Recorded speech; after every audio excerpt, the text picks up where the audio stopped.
So I'm going to throw it to our expert because there's actually like three different kinds of backups. So Brian, would you like to tell us about the three different kinds of backups in terms of how the data is backed up? Sure, yes. So the three different kinds of backup are full backup. You need a full backup in order to do an incremental and or a differential.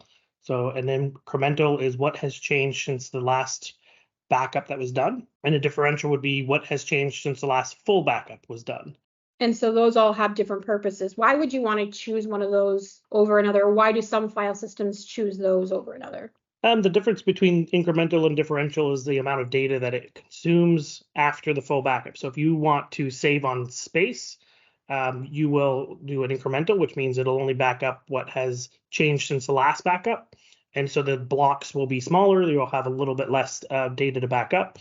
But if you do a differential, you're constantly backing up what was changed since the full backup was done, which means that you're backing up a large chunk of data each time. So if you have a lot of storage space, then you would choose differential. If you don't, you would choose incremental. And most people today choose incremental and then an occasional full every once in a while.